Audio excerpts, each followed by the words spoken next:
बड़ा सवाल सब कुछ समझ में आ गया? देखिए when 2 moles of aluminium, S लिखा हुआ था solid, completely react, what is the total number of mole of electron transfer from aluminium to hydrogen? अब बताएं इसका जवाब क्या होगा? पता है एक एल्यूमिनियम कहाँ से कहाँ जा रहा है? 0 से +3 है ना, वहाँ एल्यूमिनियम पर यहाँ ना +3 चार्ज है। बच्चों बताओ 0 से +3 में जाने का मतलब कितने इलेक्ट्रॉन लॉस कर रहा है? 3। एक एल्यूमिनियम 3 इलेक्ट्रॉन लॉस कर रहा है, 2 एल्यूमिनियम कितने इलेक्ट्रॉन लॉस करेंगे? 6। इसलिए इसका जवाब कौन सा हो गया? जहाँ पे ऑप्शन नंबर बी है। ऊपर रिएक्शन में भी 2 ही है। वैसे पूछा है कि 2 मोल एल्यूमिनियम अगर रिएक्ट करेंगे तो कितने इलेक्ट्रॉन ट्रांसफर होंगे? हमें पता है Al हमेशा Al से Al+3 में जाता है, 3 इलेक्ट्रॉन लॉस करता है। इस रिएक्शन में भी ऐसे ही हो रहा है, तो 2 एल्यूमिनियम 6 इलेक्ट्रॉन लॉस करेंगे। नेक्स्ट बेटा वो पढ़ा था गैल्वेनिक सेल। गैल्वेनिक सेल में एक टॉपिक आया होगा सॉल्ट ब्रिज, आया था ना? याद है सॉल्ट ब्रिज का फंक्शन क्या होता है?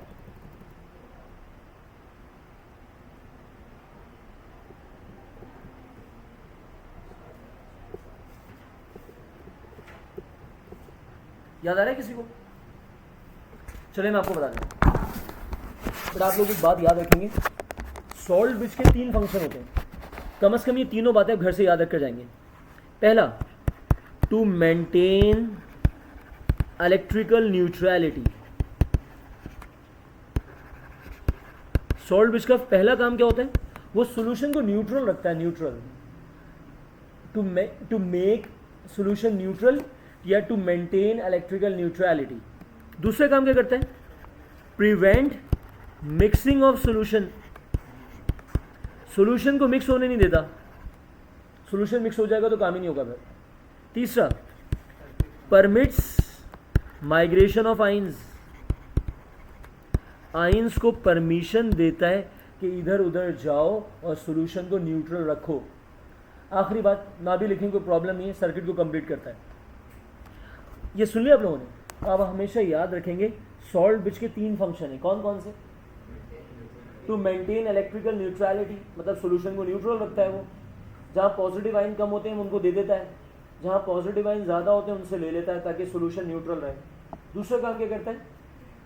प्रिवेंट मिक्स, सॉल्यूशन को मिक्स होने नहीं देता वो। और तीसरा काम क्या करता है? आइंस को परमिशन देता है इधर उधर जाइए और सॉल्यूशन को न्यूट्रल रखें। ठीक है, ये 3 काम होते हैं वैसे। अब बताएं इस सवाल का जवाब क्या हुआ?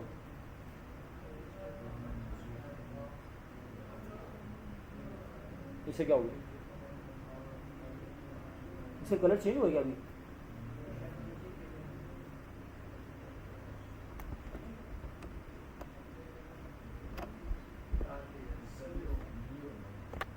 सही। अब बताएं इसका जवाब क्या हुआ? जवाब है ऑप्शन नंबर बी। खैर इन तीनों में से कोई भी जवाब होता तो हम टिक कर देते, लेकिन तमाम ऑप्शन में सिर्फ ऑप्शन नंबर बी सही है। लेकिन खैर बाकी अगर ये भी आ गए तो ये भी सही समझे जाएंगे। क्वेश्चन नंबर 17 ट्राई करें, शाबाश।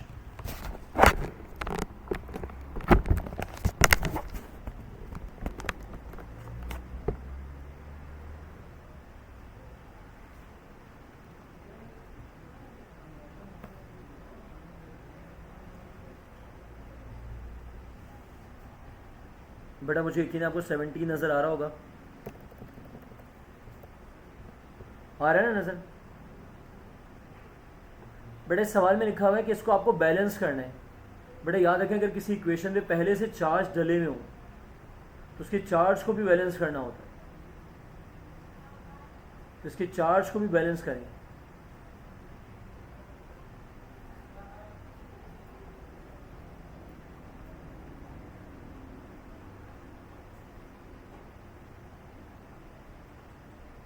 चल मैं इक्वेशन दोबारा से लिख देता हूँ। क्या है? mg + cr + v दूसरे क्या है Mg+2 प्लस Cr। याद रखिएगा सिर्फ चार्जेस बैलेंस नहीं करने बल्कि एटम्स भी बैलेंस करने, लेकिन चार्ज पहले बैलेंस करने। अब ज़रा कोशिश कीजिएगा आप लोग।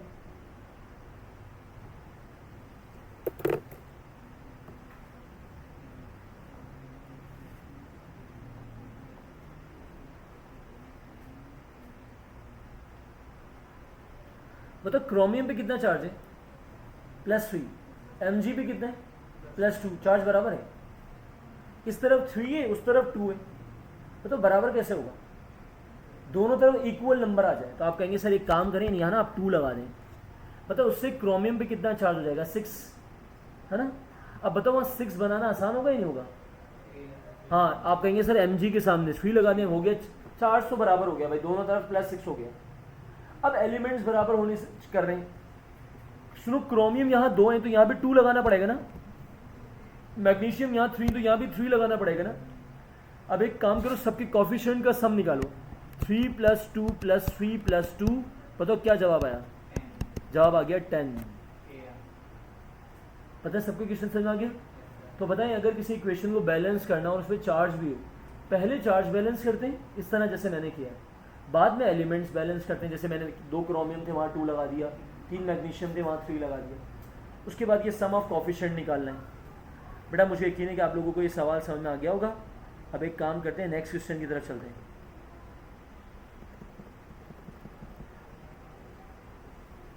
लिखा है sulphur has the highest oxidation number in. अब बताओ सल्फर की हाईएस्ट ऑक्सीडेशन नंबर किस में होगी?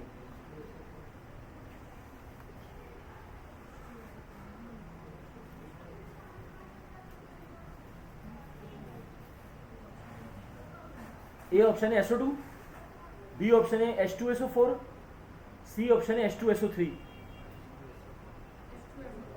H2SO4। चलिए आज एक एक करके सबको निकालते हैं। बताओ SO2, बताओ 2 ऑक्सीजन पे कितना चार्ज होगा? -4, एक पे -2 होता है, 2 पे -4। तो बताओ सल्फर पे कितना होगा? +4। आज जो H2SO4 पे भी निकालते हैं। बताओ 2 हाइड्रोजन के ऊपर कितना होगा? +2। 4 ऑक्सीजन पे कितना होगा? -8। बताओ यहाँ -8 है, यहाँ +2 है, तो बीच में क्या रखूँ? शाबाश, +6। +6 और +2 कितना हो जाएगा? +8। बराबर में क्या रखा हुआ है? -8। तो इसके सल्फर पे +6 आ गया। आ जाओ H2SO3 का भी निकाल लेते हैं। बताओ 2 हाइड्रोजन के ऊपर कितना होगा? +2। बताओ 3 ऑक्सीजन पे कितना होगा? -6। अब बताओ सल्फर पे कितना रखूँ? जवाब है +4। +4 और +2 कितना हो जाएगा? +6। बराबर में -6 रखा हुआ है। अब बताओ जवाब क्या हुआ? जवाब है H2SO4। बताओ सबको समझ आ गई मेरी बात? चलें ठीक है, आगे चलते हैं।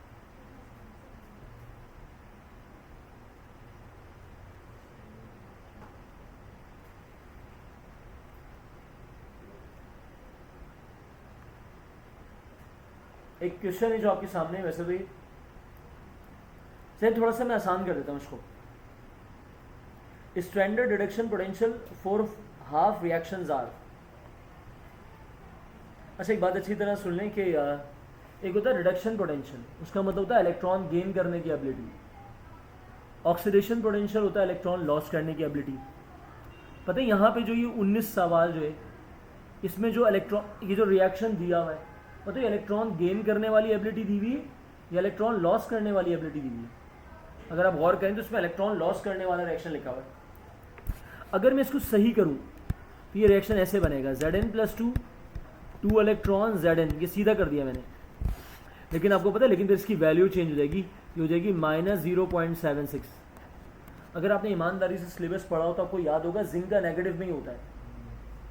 अच्छा इसी तरह अगर हम आयरन की बात करें तो आयरन भी गलत दिया हुआ है, उल्टा रिएक्शन दिया हुआ है।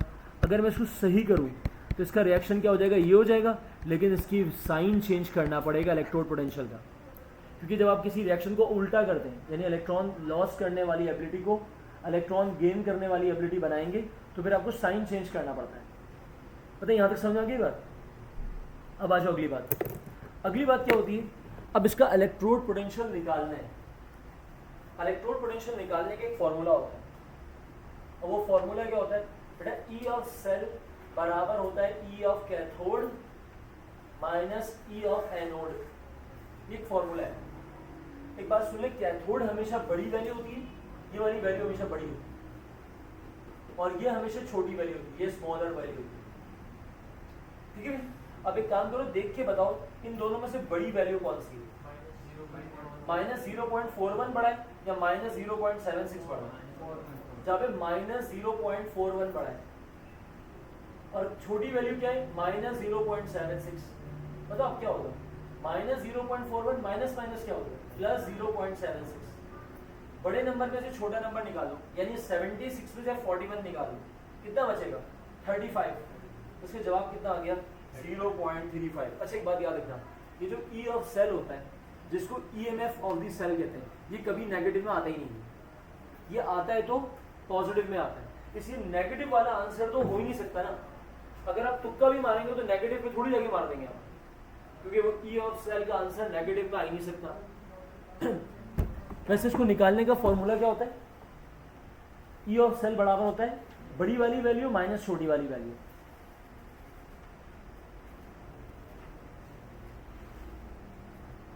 नेक्स्ट क्वेश्चन नंबर 20 नजर आ रहे हैं?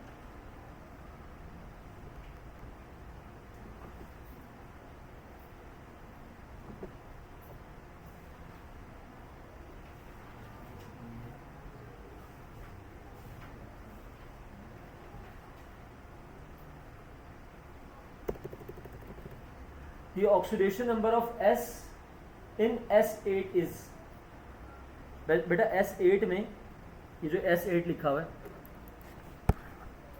इस तरह लिखा हुआ है ना, बताओ इसके सल्फर पे क्या चार्ज होगा?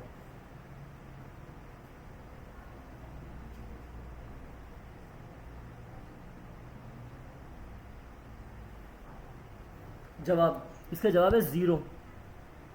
फ्री स्टेट में तमाम एलिमेंट्स पर 0 चार्ज होता है।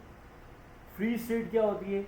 एक ऐसी स्टेट जिसमें एलिमेंट अपने साथ कंबाइन हो, किसी और के साथ कंबाइन ना हो। बताओ S8 में 8 सल्फर किसके साथ कंबाइन है? अपने साथ। अपने साथ जब भी कोई एलिमेंट कंबाइन होता है तो उसकी वो फ्री स्टेट कहलाती है, और फ्री स्टेट में तमाम एलिमेंट्स पे क्या चार्ज होता है? 0। ठीक है भाई, oxidation number of all elements in free state must be 0। Free state क्या होती है? अनकम्बाइंड स्टेट, यानी elements itself combine with same element। ठीक है भाई, तो इसका जवाब क्या हो गया? ये हो गया। अब एक काम करें, क्वेश्चन नंबर 12 ट्राई करें ज़रा, लेकिन थोड़ा सा मुश्किल है आप लोगों में।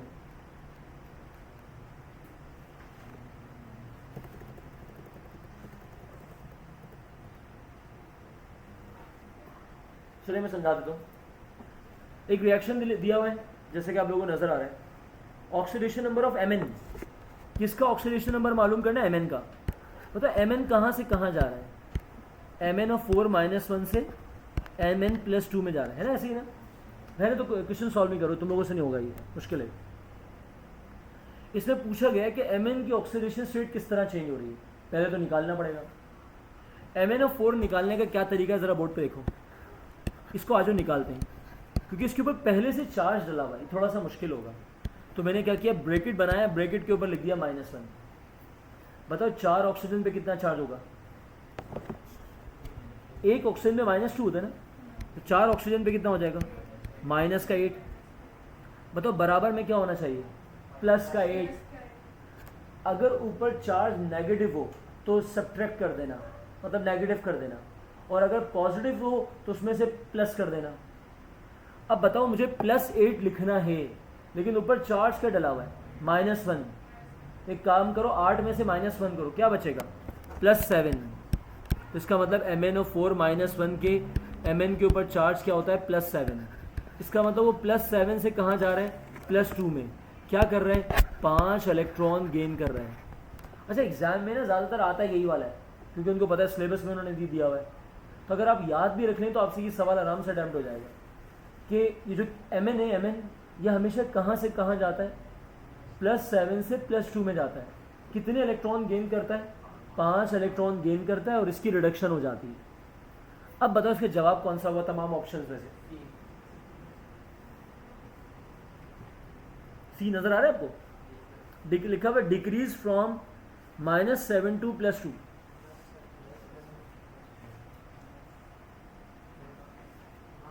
-7 to +2 लिखी हुई। बताओ इसका जवाब कौन सा होगा? शाबाश, इसका जवाब है नन ऑफ दीज। बताओ अगर इसका सही ऑप्शन होता तो क्या लिखा होता? Decrease from +7 to +2। इसलिए वो तो ऑप्शन कहीं लिखा हुआ नहीं है, इसलिए इसका ऑप्शन कौन सा हो गया? None of these. तो एक बार फिर बताना, 4 ऑक्सीजन पे कितना चार्ज होगा? -8। बताओ बराबर में क्या चार्ज होना चाहिए था?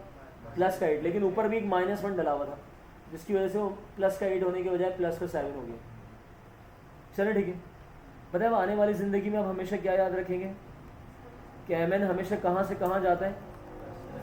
+7 से +2 में जाता है। कितने इलेक्ट्रॉन गेन करता है? 5 इलेक्ट्रॉन गेन करता है। अगला सवाल अटेम्प्ट करो।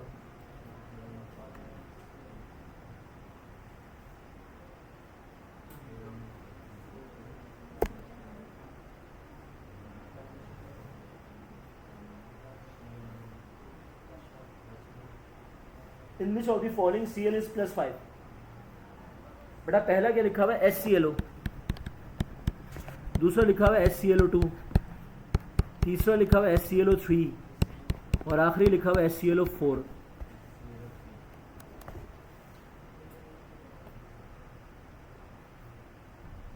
हाँ भैया बताएं गर्ल्स। सी। आ जाओ बच्चों, पहला वाला देखो, H के ऊपर क्या होगा? +1। बताओ एक ऑक्सीजन पे क्या होगा? -2। तो बताओ Cl पे कितना हो जाएगा? +1 +2 -2 बराबर हो गया। बेटा दूसरे में क्या होगा? H के ऊपर क्या होगा? +1। ऑक्सीजन पे कितना होगा? -4 है ना, 2 ऑक्सीजन पे -4 होगा। तो क्लोरीन पे कितना हो गया? +3। बेटा H के ऊपर कितना होगा? +1। 3 ऑक्सीजन पे कितना होगा? -6। क्लोरीन पे कितना हो जाएगा? +5। ज़ाहिर यही जवाब हो गया सी। बेटा H के ऊपर कितना होगा? +1। 4 ऑक्सीजन पे कितना होगा? -8। तो क्लोरीन पे कितना होगा? +7। सही है, इसी तरह निकालते हैं। तो बताओ इसका जवाब कौन सा हो गया? जवाब वही वो जो आप दे रहे थे, आपने सबने सही जवाब दिया, ऑप्शन नंबर सी।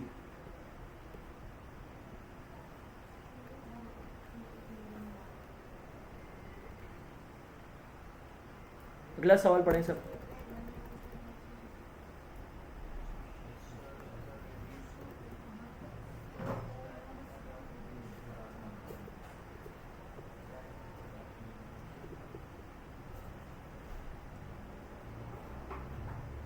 देखिए which species serve as reducing agent. पता है रिड्यूसिंग एजेंट कौन होता है? रिड्यूसिंग एजेंट कौन होता है? जिसकी अपनी रिडक्शन होती है, जिसकी अपनी ऑक्सीडेशन होती है। जिसकी अपनी क्या होती है? ऑक्सीडेशन। सही। अब बताएं यहाँ कौन होगा? बेटा आप लोगों को पता है रिड्यूसिंग एजेंट कौन होता है? जिस बेचारे की अपनी क्या होती है? ऑक्सीडेशन। पता है ऑक्सीडेशन का मतलब गेन ऑफ इलेक्ट्रॉन होता है, लॉस ऑफ इलेक्ट्रॉन? जवाब है लॉस ऑफ इलेक्ट्रॉन। एक काम करें बेटा, वो वाला ऑप्शन टिक कर दें जिसमें कोई एलिमेंट इलेक्ट्रॉन लॉस कर रहा हो। बताओ कौन सा एलिमेंट इलेक्ट्रॉन लॉस कर रहा है? जवाब है Cr। बताओ Cr कहाँ से कहाँ जा रहा है? 0 से +3। देखो यहाँ है ना, मतलब +3 का मतलब क्या कर रहा है? वो कितने इलेक्ट्रॉन लॉस कर रहा है? 3 इलेक्ट्रॉन लॉस कर रहा है। अब बताओ इसका जवाब क्या होगा? ए होगा या सी होगा? जवाब है ऑप्शन नंबर ए होगा, क्योंकि इलेक्ट्रॉन जाहिर लॉस करेगा Cr करके Cr+3 बनेगा। Cr+3 तो इलेक्ट्रॉन लॉस नहीं कर सकता, उसने जितने करना थे कर दिए, 3 इलेक्ट्रॉन। इसलिए इसका जवाब कौन सा हो गया? ए। लेकिन बहुत सारे बच्चों ने वैसे सही जवाब दिया, चलो अच्छी बात।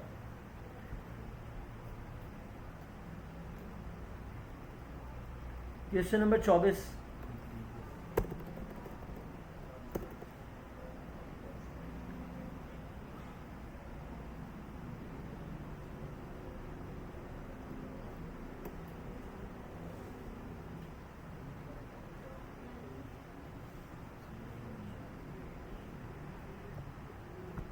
देखिए in an oxidation reduction reaction, oxidation number of oxidizing agent increase, decrease या रिमेन सेम। बताओ ऑक्सीडाइजिंग एजेंट कौन होता है? जिसकी अपनी रिडक्शन होती है या अपनी ऑक्सीडेशन होती है? आप कहेंगे सर ऑक्सीडाइजिंग एजेंट वो होता है जिसकी अपनी क्या होती है, रिडक्शन। मतलब रिडक्शन का मतलब मैंने क्या लिखा था, इंक्रीज इन ऑक्सीडेशन नंबर या डिक्रीज इन ऑक्सीडेशन नंबर? आपको याद होगा अभी आज ही तो लिखा है बेटा, रिडक्शन का मतलब होता है डिक्रीज इन ऑक्सीडेशन नंबर। अब एक काम करें, आप लोग मुझे बताइएगा तब इसका ऑप्शन कौन सा होगा? जवाब है ऑप्शन नंबर ए। आसान था ना? चलें ठीक है, अच्छी बात।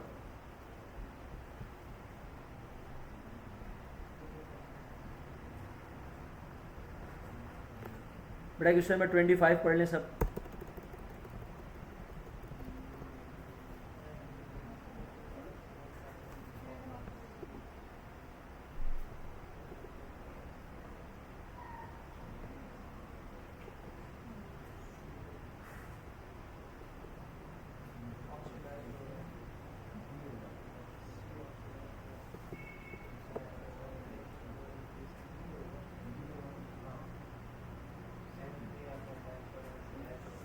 What happens to the copper? किस पे नजर रखनी? कॉपर पे। पता है कॉपर कहाँ से कहाँ जा रहा है? कॉपर से बन रहा है वो कॉपर नाइट्रेट, है ना? ये हो रहा है ना, ये बन रहा है। पता है कॉपर के ऊपर क्या चार्ज होगा? जीरो। फ्री स्टेट में तमाम एलिमेंट पे जीरो चार्ज होता है। पता है जो कॉपर नाइट्रेट लिखा हुआ है इसके कॉपर पे +1 चार्ज होगा या +2? आप कहेंगे सर जाहिर सी बात है नाइट्रेट के साथ 2 लिखा हुआ है, +2 होगा। इसका मतलब इसमें कॉपर क्या कर रहा है? कितने इलेक्ट्रॉन लॉस कर रहा है? 2 इलेक्ट्रॉन। लॉस ऑफ इलेक्ट्रॉन क्या होता है? ऑक्सीडेशन। लॉस ऑफ इलेक्ट्रॉन हो गया ऑक्सीडेशन। अब बताओ जवाब क्या होगा?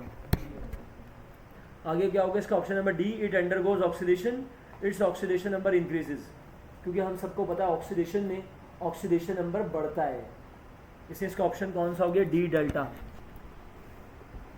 तो बताओ कॉपर कहाँ से कहाँ जा रहा था? 0 से +2। क्या कर रहा था? 2 इलेक्ट्रॉन लॉस कर रहा था। तो बताएं लॉस ऑफ इलेक्ट्रॉन क्या कहलाता है? बताओ ऑक्सीडेशन में ऑक्सीडेशन नंबर क्या होता है? बढ़ता है। शाबाश। नेक्स्ट, वो भी ऐसी सवाल है।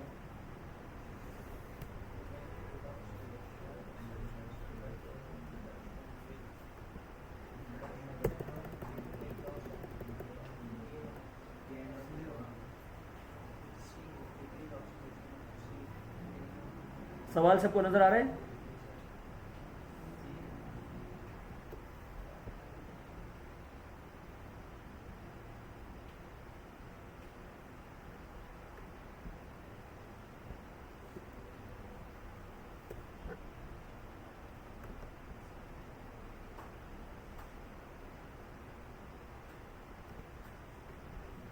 चलो बच्चों, in any redox reaction the substance that undergoes reduction। तो रिडक्शन का मतलब क्या होता है? Gain of electron. बताओ रिडक्शन में ऑक्सीडेशन नंबर बढ़ता है कम होता है? जवाब है कम होता है। तो कौन सा ऑप्शन हुआ? जवाब है option number C. Next, in which compound does chlorine have highest oxidation number? पहला NaClO, दूसरा NaClO2, NaClO3 और आखिरी NaClO4।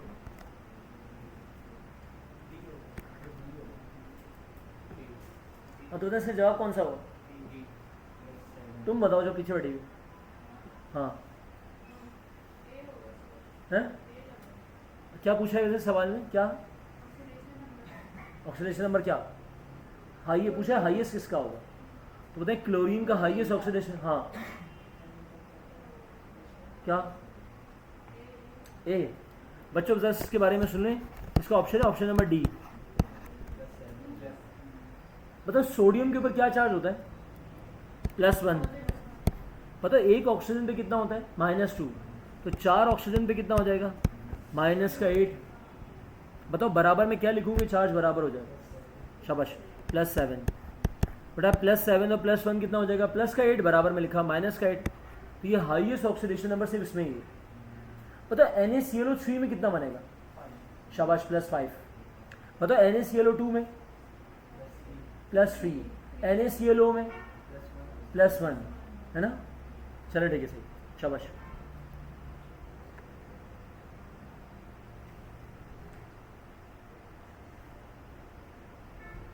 Question number 28।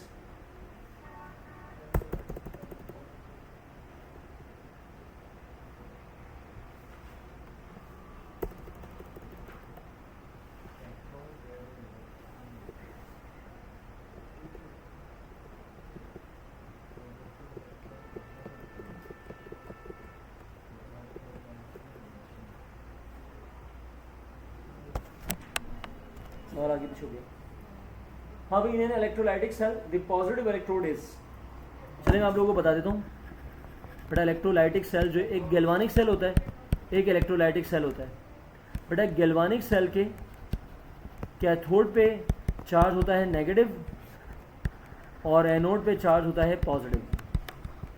सुनिए आप लोगों ने, galvanic cell sorry electrolytic cell में कैथोड नेगेटिव एनोड पॉजिटिव होता है।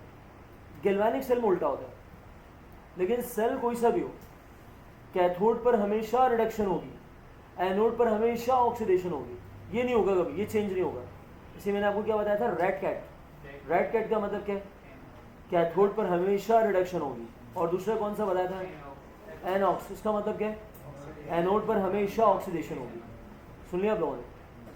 अब बताओ इसका जवाब क्या होगा। जवाब है option number D, electrolytic cell का पॉजिटिव इलेक्ट्रोड एक्चुअली एनोड होता है और एनोड पर हमेशा क्या होती है, ऑक्सीडेशन। ठीक है भाई, आगे आगे चलें। यहां तक जो मैंने बताया सब लोगों को आपको समझ में आ गया ना? नेक्स्ट क्वेश्चन नंबर 29 आप लोगों को नजर तो आ रहा होगा, थोड़ा सा आगे पीछे हो गया है बेचारा ही। इसके दो ऑप्शन ऊपर चलेंगे, ऊपर ये जो सी और डी ना, ये ऊपर लिखेंगे।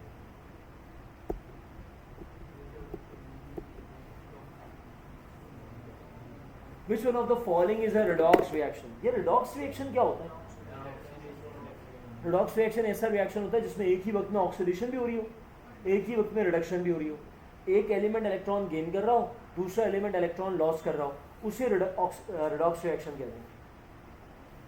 सुनो, ऑप्शन नंबर सी और डी तो हो ही नहीं सकते। सी में सिर्फ लॉस ऑफ इलेक्ट्रॉन हो रहा है और डी में सिर्फ गेन ऑफ इलेक्ट्रॉन हो रहा है। तो सी तो ऑक्सीडेशन है, डी रिडक्शन है, तो सी और डी तो नहीं हो सकते। आप कहेंगे सर या तो ए जवाब है या फिर बी है। अब आप लोगों को बताने से जवाब कौन सा है? ए। हाँ भाई, एक एक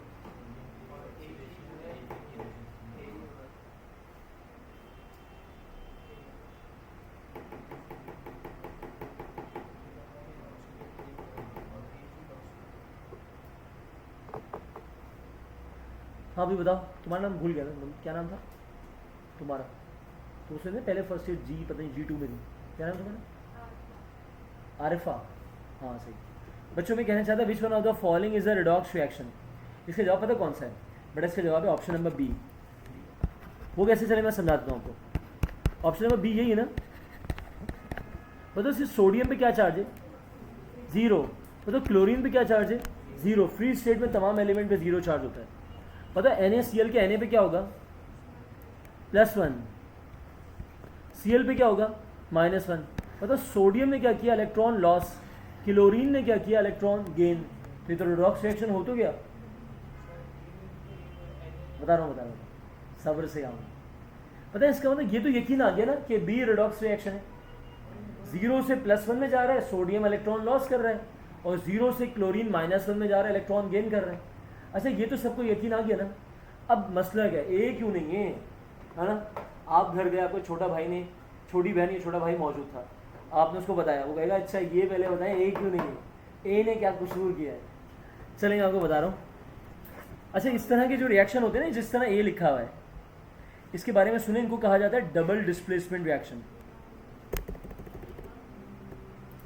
देखो NaCl है और AgNO3, ये क्या बना रहे हैं? NaNO3 और AgCl। बेटा अगर मैं इसके ऊपर क्विक चार्जेस लिखूं तो ये लिखूंगा ना, Na के ऊपर +1, Cl के ऊपर -1, Ag के ऊपर +1, NO3 के ऊपर -1, यहाँ पर Na के ऊपर +1, NO3 के ऊपर -1, Ag के ऊपर +1, Cl के ऊपर -1। ये कहलाते हैं डबल डिस्प्लेसमेंट रिएक्शन। एक पॉजिटिव आकर दूसरे पॉजिटिव को रिप्लेस करता है। ज़रा देखना इसके अंदर किसी रिएक्शन पे चार्ज तब्दील हो रहा है? जी नहीं। पहले भी सोडियम पॉजिटिव था, अब भी सोडियम पॉजिटिव है। पहले भी Cl नेगेटिव था, अब भी Cl नेगेटिव है। उस बेचारे की सेहत पे कोई फ़र्क ही नहीं पड़ा। इसका मतलब ये रिडॉक्स रिएक्शन नहीं है। इसका मतलब हर रिएक्शन रिडॉक्स रिएक्शन नहीं होता। खासतौर पर इस तरह के जो रिएक्शन होते हैं डबल डिस्प्लेसमेंट, जिसमें एक पॉजिटिव आकर दूसरे पॉजिटिव को सब्स्टिट्यूट करता है, ये कभी भी नहीं होते। क्या नहीं होते? रिडॉक्स रिएक्शन नहीं होते। पता है सब कुछ समझा की बात? इसलिए इसका ऑप्शन कौन सा हुआ जहाँ पे ऑप्शन नंबर बी। अगला सवाल पढ़ लें। चलिए अगला सवाल तो आसान होगा आपके लिए।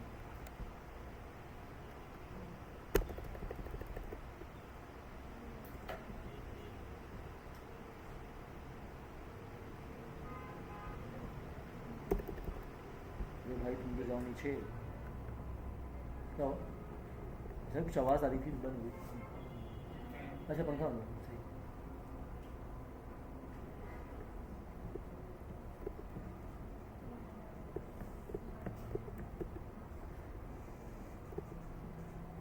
बेटा सवाल क्वेश्चन सबने सब पढ़ लिया?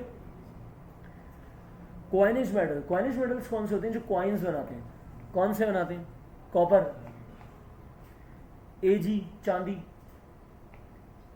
Au गोल्ड के पहले ज़माने में सिक्के होते थे। अच्छा ये कॉइनेज मेटल्स कहलाते हैं। ये बहुत हाईली अनरिएक्टिव होते हैं, बहुत स्पेशल होते हैं। वैसे इसमें एक स्पेशल और भी होता है, प्लैटिनम हमें पता है, जिसको आम जबान में वाइट गोल्ड कहते हैं। अच्छा इनके पास ऐसी कौन सी ख़ास बात होती है कि ये रिएक्ट नहीं करते हैं या इनके इलेक्ट्रॉन गेन करने की एबिलिटी सबसे ज़्यादा है? आज तक कभी किसी ने आज तक कभी किसी ने गोल्ड पे जंग लगते हुए नहीं देखा होगा। कभी देखा है? सोने पे जंग लग गया है? कभी किसी ने चांदी पे जंग लगते हुए देखा है? कहते हैं कॉपर पे अगर रस्टिंग हो जाए यानी जंग लग जाए तो 5-5, 6-6 साल बाद लगता है उसको। कॉपर की सेहत पे कोई फ़र्क पड़ता ही नहीं है। वो 1 रुपये का या 2 रुपये का जो सिक्का, वो जो 5 रुपये का सिक्का है ना, वो कितना है? वो कॉपर का बना हुआ है। फेंकने अब उसको पानी में कुछ भी नहीं होगा, उसको जंग थोड़ी लग जाएगा उसको। इसका मतलब ये मेटल्स बहुत स्पेशल हैं और इनमें ख़ास बात क्या होती है? इनमें जंग नहीं लगता, ये रिएक्टिव नहीं होते। पता है क्या वजह है क्यों रिएक्टिव नहीं होते? क्योंकि इनका वो बहुत हाई होता है। पता है वो क्या? इनका रिडक्शन पोटेंशियल बहुत हाई होता है। इनके इलेक्ट्रॉन लॉस करने के बजाय इलेक्ट्रॉन गेन करने की एबिलिटी ज़्यादा है। मेटल का काम इलेक्ट्रॉन लॉस करना होता है। ये अजीब मेटल है, इनका रिडक्शन पोटेंशियल हाई है। ये इलेक्ट्रॉन लॉस करने में अच्छे नहीं है, ये इलेक्ट्रॉन गेन करने में अच्छे हैं। तो पता है इसका जवाब क्या होगा? इसका जवाब है ऑप्शन नंबर सी। लेकिन आप कहेंगे सर तो गलत है। जिसका रिडक्शन पोटेंशियल पॉजिटिव में होगा उसका ऑक्सीडेशन पोटेंशियल क्या होगा? नेगेटिव में होगा। तो इसके तो 2 ऑप्शन सही हो गए। तो याद रखिए जो कॉइनेज मेटल्स हैं इनके अंदर कौन सी ऐसी अच्छी बात है जिसकी वजह से ये अनरिएक्टिव है? तो इसका जवाब क्या है? इसका जवाब तो यही है, because they have high reduction potential या they have positive reduction potential. दोनों बातों का एक ही मतलब बन रहा है। लेकिन और भाई जिसका रिडक्शन पोटेंशियल पॉजिटिव में होता है उसका ऑक्सीडेशन पोटेंशियल किस में होता है? नेगेटिव में। इसलिए इसके यहाँ कितने ऑप्शन पॉसिबल हैं? बी भी सही है इसका और सी भी सही है। सही, सब कुछ समझ की बात? ये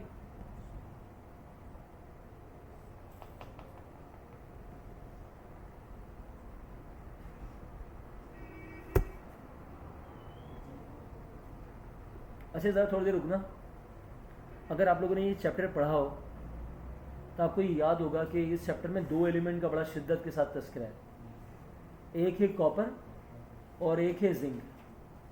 ये चैप्टर सिखाता है कि भाई कॉपर बड़ा ताकतवर एलिमेंट है और ये चैप्टर सिखाता है कि जिंक बड़ा कमज़ोर एलिमेंट है।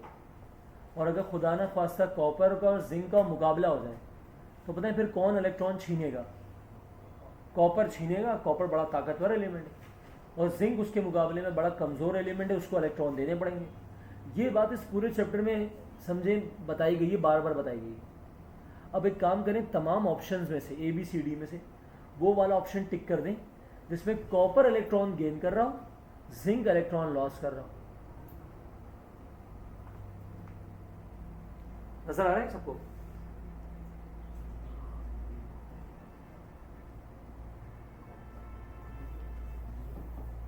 तुम कौन सा बता रहे हो?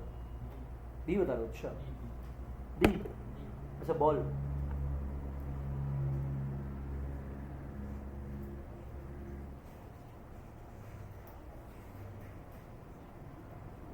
हाँ भैया बताएं, गर्ल्स आरफा।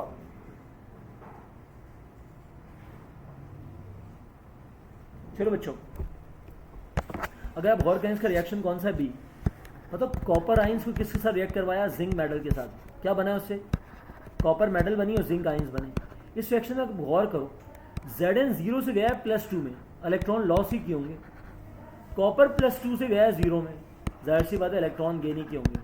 इसलिए इसका ऑप्शन कौन सा हो गया, बी। बी ऑप्शन तुमने बताया था ना, और तुमने बताया था। अच्छा, तुम इन दोनों ने सही बताया था बिल्कुल, कि ऑप्शन नंबर बी में कॉपर जो है वो इलेक्ट्रॉन गेन कर रहा है, जिंक इलेक्ट्रॉन लॉस कर रहा है, और उसको करना भी चाहिए। मुझे यकीन है कि आपको आज जो मैंने बातें पढ़ाई हैं सारी की सारी समझ में आ गई होंगी, और इन तमाम बातों को आप लोग याद रखेंगे। जब भी क्लास होगी आगे तो हम उसको फिर यहीं से कंटिन्यू करेंगे। तो आप लोग गौर करेंगे, मैं आपको पढ़ाने नहीं आऊँगा, मैं आपको ये बताने आऊँगा कि MCQ सॉल्व कैसे करते हैं। ठीक है, चलें, सी अल्लाह हाफ़िज़।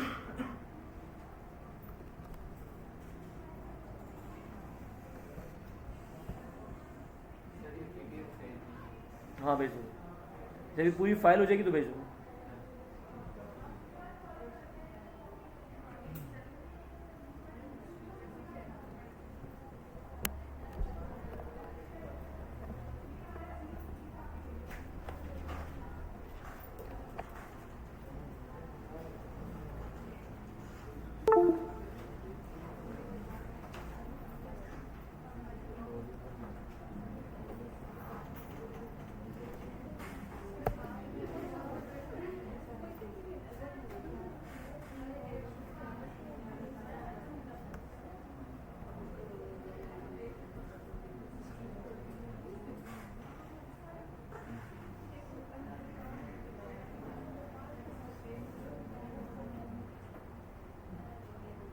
आप लोग की अभी भी कोई क्लास है, क्लास भी है, टेस्ट भी है। आप लोगों को आज पता था मेरी क्लास होगी, आपको ये नहीं बताया था उन्होंने। अच्छा, चलो, हो सकता है कि डेट डिसाइड हुआ तो ट्यूसडे वेडनेसडे ही होगा, ठीक है ना। आज कितने हुए थे वैसे, 10-15 हुए होंगे। चलिए, और फिर में भेज दूँगा, ठीक है।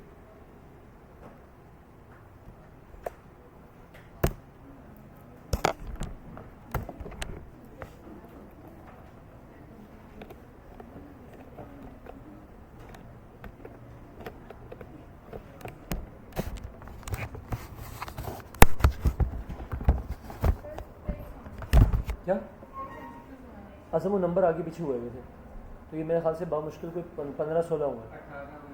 असल मसला है कि ना, अभी तो आप शुरू में थोड़ा स्लो पढ़ेंगे, जब आपको थोड़ी देर 15-20 MCQ उसके बाद समझ में आने लगेगा ये चैप्टर, फिर जल्दी जल्दी करना शुरू कर देंगे, ठीक है।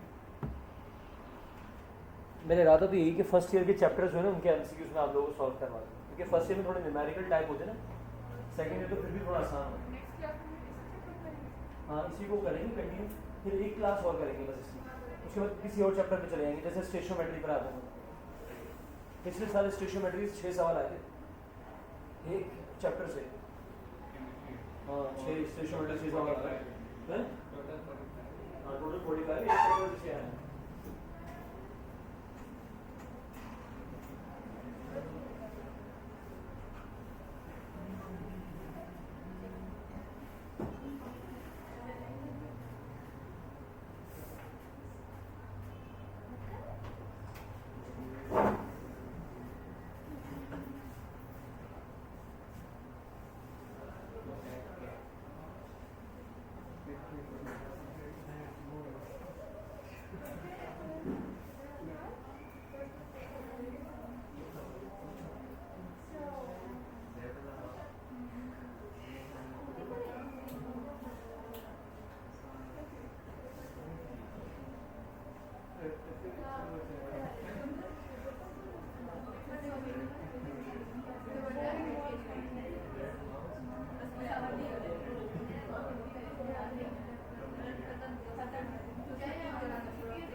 के ऊपर नाम लिखना है आपने, ठीक है, और इनके जो राइट आंसर हो उसके ऊपर जो है वो राउंड बना देना।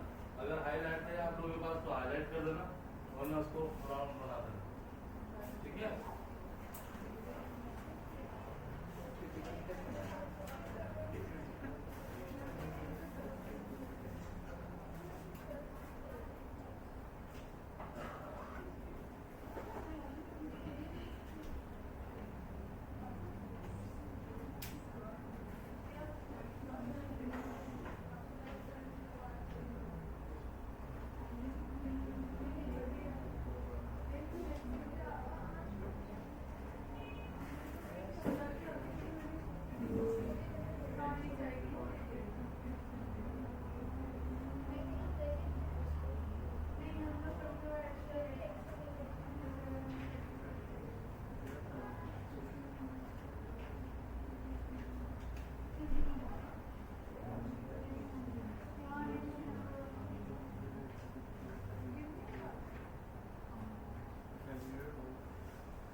चार्ज आ जाता है थोड़ा सा नेगेटिव, केमिस्ट्री में थोड़े से कुछ कहते हैं पार्शियल, इसके साथ चार्ज आ जाता है थोड़ा सा नेगेटिव, और हाइड्रोजन में क्या चार्ज आ जाता है थोड़ा सा पॉजिटिव।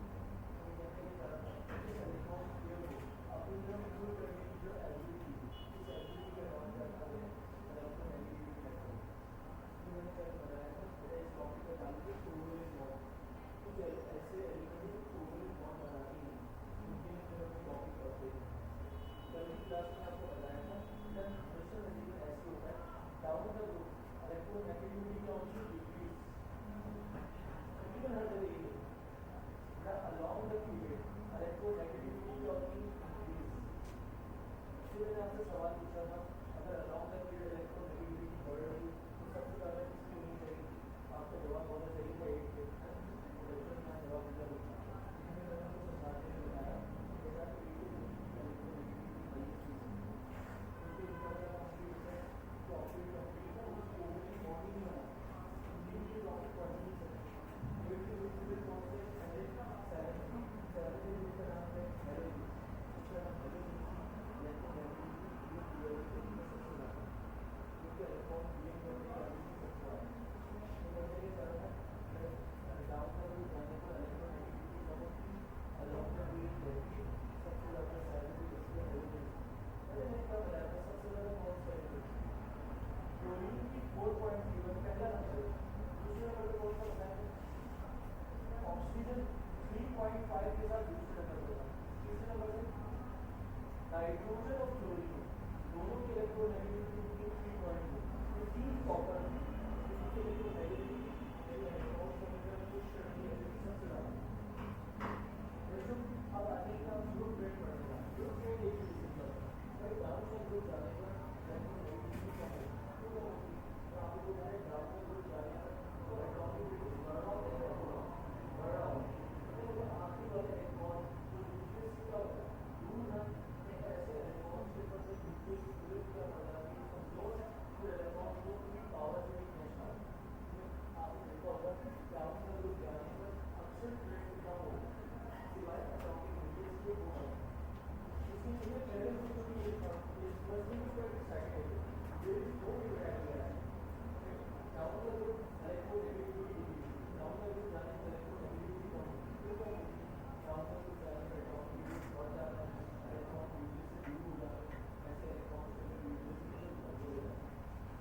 मैं आपको बता दें थर्ड ग्रुप में कोई ना कोई ट्राइग्राइड जैसे आप लोगों को पता है थर्ड ग्रुप के एलिमेंट बड़े मशहूर कौन कौन से बोरोन है उसके बाद एल्यूमिनियम उसके बाद गैलियम है उसके बाद क्लियर है उसके बाद क्लोरीन ये 5 एलिमेंट डाउन का ग्रुप जाने बोरोन से एल्यूमिनियम तक तो बहुत है असल मसला आता है एल्यूमिनियम से नीचे है कोई ना कोई प्रॉब्लम है इनकी जरूरत है तो बोरोन से एल्यूमिनियम की तरफ अगर आप जाओगे इलेक्ट्रोनेगेटिविटी का होगी लेकिन एल्यूमिनियम से जब हम नीचे जाए तो वो पूरा नीचे जाता है हर जगह इलेक्ट्रोनेगेटिविटी की बजाय कॉम्प्लेमेंट बढ़ रही है हर ग्रुप में कम होगी सिर्फ थर्ड ग्रुप में एल्यूमिनियम से नीचे इलेक्ट्रोनेगेटिविटी कॉम्प्लेमेंट को उल्टी बढ़ रही है।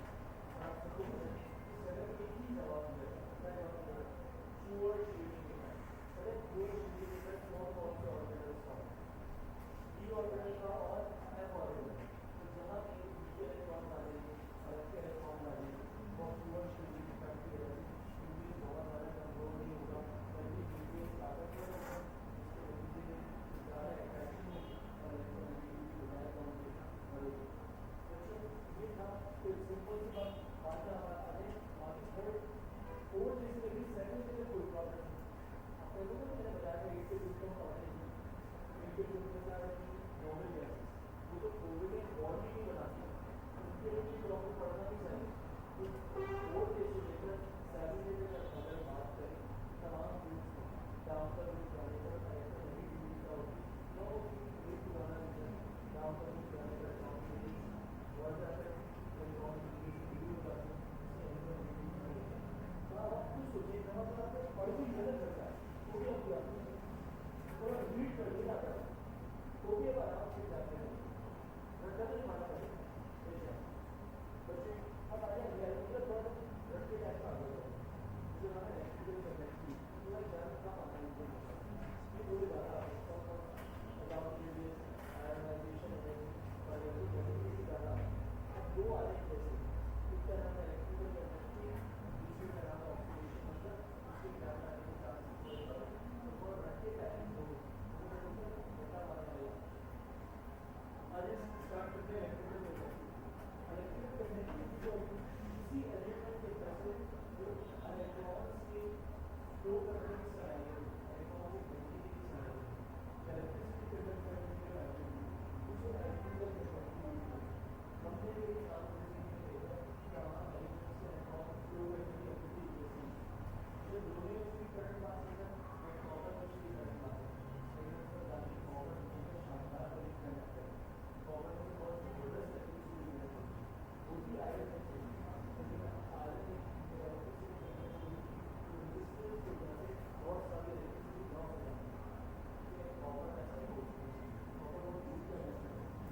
इसका मतलब पोलराइजेशन जो है वो एक दीवार है, एक तरफ में मेटल, दूसरी तरफ में नॉन मेटल, बीच में उसमें दोनों तरह के जुड़े हुए होना, कुछ उसमें एलिमेंट्स गुड कंडक्टर, कुछ उसमें पोलर कंडक्टर, कुछ नॉन कंडक्टर।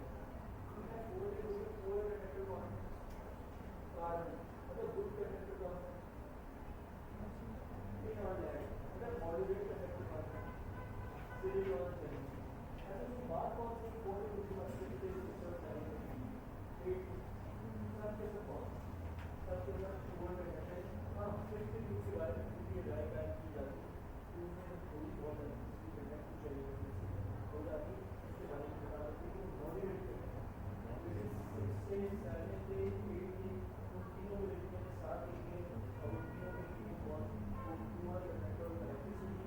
सबके सब प्योरली नॉन मैटर और नॉन मैटर से लेकिन आपने बात कंडक्टिविटी है, लेकिन अगर आप और इलेक्ट्रिक का मतलब याद करने वाला हो ये नहीं लगता है इसको आसानी से आप बना सकते हैं।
वो बात थी जो कि मैंने बताई कि जो मैंने टेंस से रिकॉर्ड होगी ये सब सेशन नहीं रहा इलेक्ट्रिकल कंडक्टिविटी। तो बेटा ये वाले टॉपिक की टेस्ट आपके लिए आसान टॉपिक आराम से तुम याद करोगे ना। देखिए और ये इलेक्ट्रिकल कंडक्टिविटी तो क्लास में आई है पढ़ा था इसको रीड करोगे।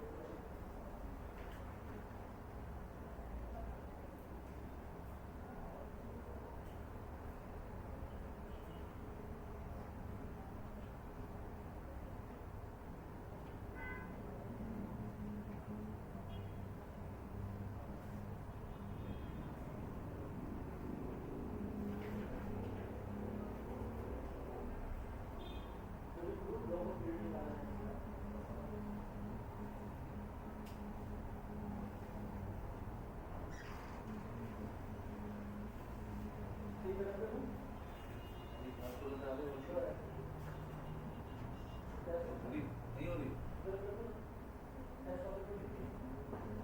तो 10 मिनट है आप लोग जैसा आ रहा है फिर पेपर सॉल्विंग क्लास कराऊंगा।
इलेक्ट्रोस्टैटिक शुरू करेंगे हम।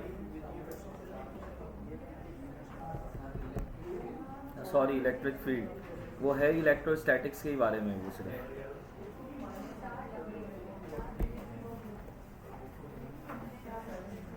प्रधान भाई देखिएगा भाई।